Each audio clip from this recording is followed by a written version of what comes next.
Yes.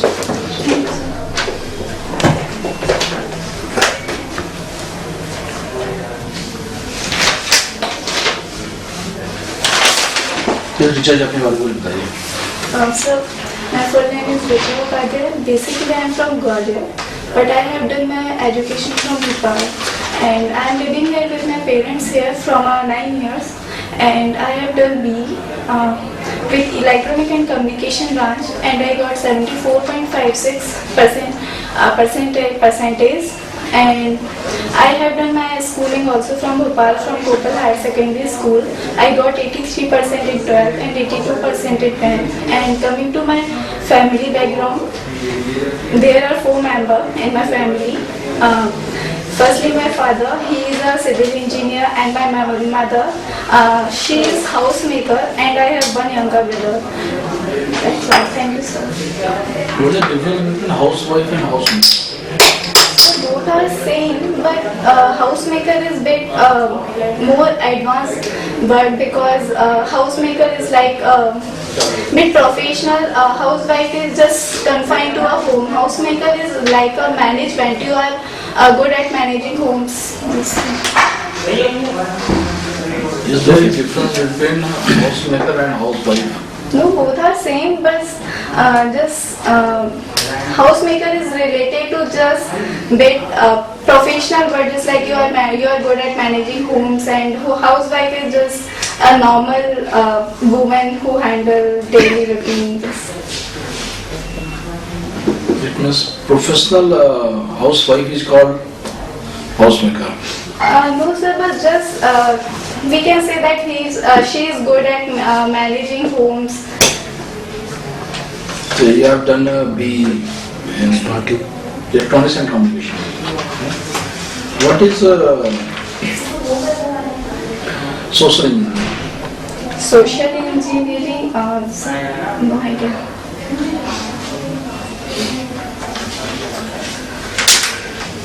अगर आपको कुछ नोट्स दे दिए जाएं, तो फेक नोट से आप जेन्युइन नोट को कैसे पहचानेंगे? कौन सी फेक करेंसी है, कौन सी जेन्युइन करेंसी Sir, है? there are 3 and 4 methods to identify the notes. Just one is Gandhi ji, sir light के सामने देखकर उस नोट को उसमें गांधी जी का प्रिंट देखना, और एक वहाँ पर एक साइड में ब्लैक डॉट होता है, उसके पास वो प्रिंट होता है, जैसे कि 100 रुपीज का नोट है, वो डिस्प्ले होता है 100, और एक ग्रीन पट्टी काइंड ऑफ होती है उस नोट पर, उसको देखकर उसको बोलते हैं सिक्योरिटी थ्रेड। सिक्योरिटी। तो उसको नकली है असली है कैसा पता चलता है? सर वो थोड़ा शाइन करता है, और ऑल्टरनेट बीच में डार्क फिर देन लाइट, और सर जो 100 वाला जो डिस्प्ले होता है वो आधा लाइट आप करेंगे तो कंप्लीटली डिस्प्ले होता है, लेकिन आप नॉर्मल देखेंगे तो वो नहीं डिस्प्ले होता है। जी, और कभी देखा है नकली नोट, आपने देखा है? सर नहीं, बस न्यूज़पेपर में पढ़ा है कि ये उसकी आइडेंटिफिकेशन है। नहीं, अभी जब जाएंगे तो सर्च करना नेट पे, है ना, और उसके सारे फीचर्स क्या क्या हैं। इसके अलावा जैसे कि ये वाटरमार्क आपने महात्मा गांधी का बोल दिया, सिक्योरिटी थ्रेड है, उसके अलावा भी बहुत सारे पेपर से लगाकर बहुत सारे फीचर्स हैं, उनको थोड़ा देखना कि क्या क्या फीचर्स हैं, है ना। Reserve bank of India note print करती है, ये कब प्रिंटिंग करती है reserve bank of India notes? कब प्रिंटिंग? हाँ, कि कभी भी मन में आया कम हो गए मार्केट में प्रिंट कर दो, या इसका कुछ बेस होता है प्रिंटिंग का? कब करेगी प्रिंट, कितना करेगी नोट, लगातार करते रहो? सर जब अगर मार्केट में इन्फ्लेशन ज्यादा हो रहा है तो वो प्रिंट नहीं करेगी, लेकिन अगर मार्केट में इन्फ्लेशन ज्यादा हो रहा है तो उस time it's mean that market में ऑलरेडी ढेर सारी कैपिटल है, तो फिर रिक्वायर्ड नहीं होगी। लेकिन अगर मार्केट में उसे फील होता है कि सिक्योरिटी सप्लाई करने की जरूरत है, तो वो गवर्नमेंट के सजेशन से तो फिर वो उसका कुछ रखते हैं क्या? जैसे हम नोट प्रिंट करते हैं, उसके एवज में कुछ रखते हैं? आरबीआई के पास कुछ रहता है, या बस गवर्नमेंट ने बोला या आरबीआई ने वन फाइन मॉर्निंग डिसाइड किया कि चलो प्रिंट करो और नोट प्रिंट हो जाते हैं? सर वो आइडिया नहीं है। ओके, ये डेफिसिट क्या होती है? सर डेफिसिट जो आपके अगर आपके एक्सपेंडिचर इंक्रीज हो जाए, जो हमारे बजट बनाया जाता है तो उसमें अगर हमारे एक्सपेंडिचर इंक्रीज कर जाते हैं देन टू आपकी इनकम जो है जो रिसीव हो रहा है तो उसे डेफिसिट कहते हैं। रेवेन्यू डेफिसिट और फिस्कल डेफिसिट में कुछ अंतर पता है? रेवेन्यू डेफिसिट और fiscal deficit, sir revenue deficit तो वही होता है जो आपके एक्सपेंसेस इंक्रीज हो जाते हैं देन टू आपके रिसीविंग से, and revenue deficit I read but didn't recall this. Doesn't matter. This is just question. Okay, you can refresh later on. Okay, revenue deficit और fiscal deficit. जैसे कि हम और भी चीजें पूछते हैं, बैलेंस ऑफ पेमेंट के बारे में हम सुनते हैं, क्या होता है बैलेंस ऑफ पेमेंट? तो बैलेंस ऑफ पेमेंट एक सिस्टमेटिक वे होता है आपके जो जहाँ से मनी आ रहा है सोर्सेस और आपकी जो अर्निंग हो रही है और जो आपका एक्सपेंडिचर हो रहा है उसका एक सिस्टमेटिक रिकॉर्ड रखा जाता है जिससे हम बैलेंस ऑफ पेमेंट। तो बैलेंस ऑफ पेमेंट ये इंटरनल इंडिया के ट्रांजैक्शंस के लिए होता है या फिर फॉरेन ट्रांजैक्शंस के लिए होता है? हमारे जो कंट्री से रिलेटेड जितने भी ट्रांजैक्शन होते हैं वो आप अगर इंडिया अगर किसी दूसरी कंट्री से भी ट्रांजैक्शन कर रही है वो भी मेंशन होंगे, इंटरनली जो ट्रांजैक्शन हो रहे हैं वो भी मेंशन होते हैं। ओके, ये ट्रेड बैलेंस ऑफ ट्रेड और बैलेंस ऑफ पेमेंट में क्या अंतर है? सर बैलेंस ऑफ ट्रेड जो होता है वो आपका जो आप एक्सपोर्ट्स और ये इसका एक सिस्टमैटिक रिकॉर्ड जो रखा जाता है, जो ट्रांजैक्शन एक्चुअली वो फॉरेन से जो फॉरेन एक्सचेंज, जी जी जी, तो थोड़ा पढ़ना उसको, ठीक है उसको थोड़ा सा ध्यान देना। अच्छा, एक ऐसा सिचुएशन बताइए जब आपने एक you converted a bad situation into a good situation, कोई ऐसा वाकया जहां पर कि कुछ गलत हो रहा था और उसको आपने पॉजिटिव कन्वर्ट कर दिया।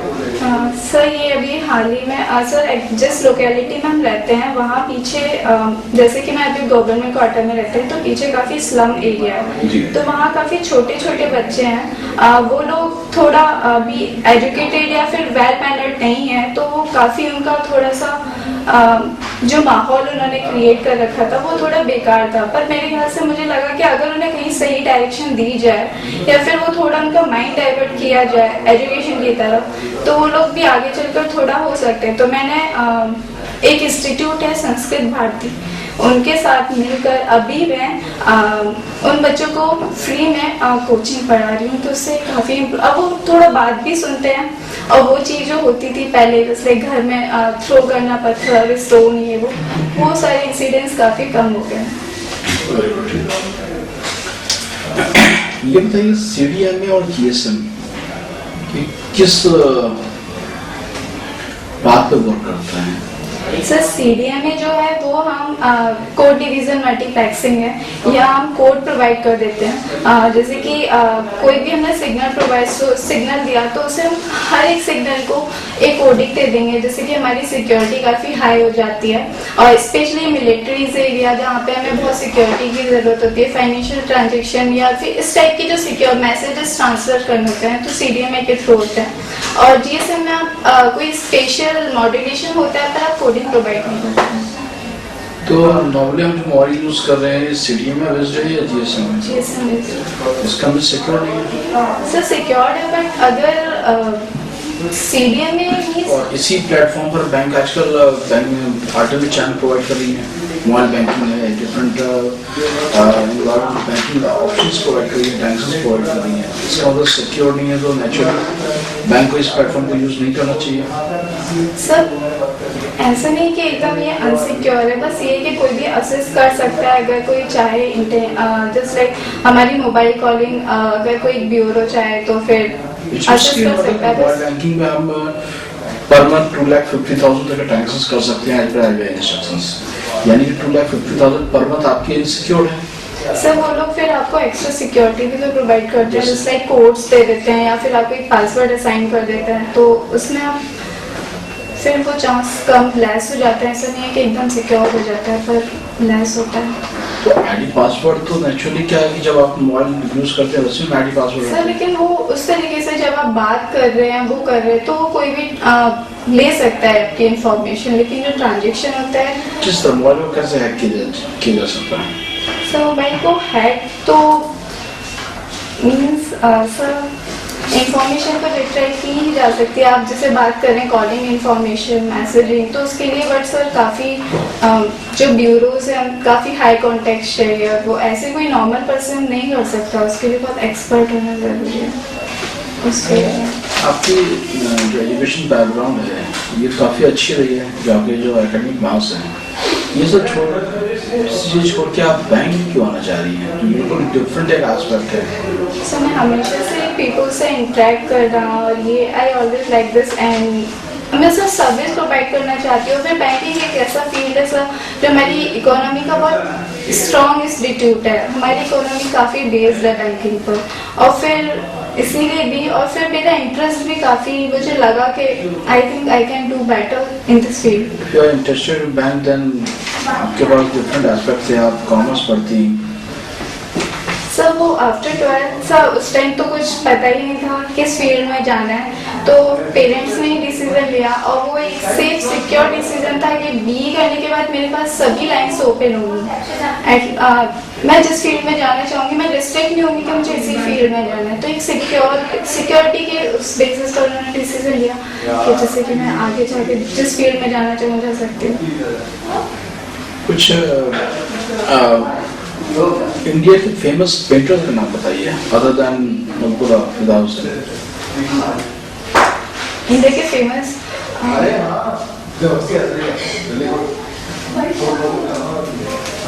सर एमएफ हुसैन तो मैंने पहले तो उसको छोड़ के बात की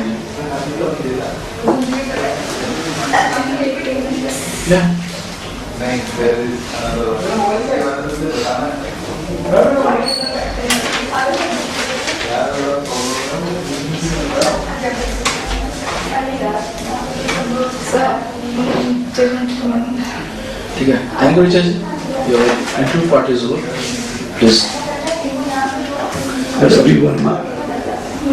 रवि वर्मा का नाम है सुना? Yes, sir. Also, actually, I have 3 names and one female name very famous and but I didn't remember this name. I get good hype for her also. Doesn't.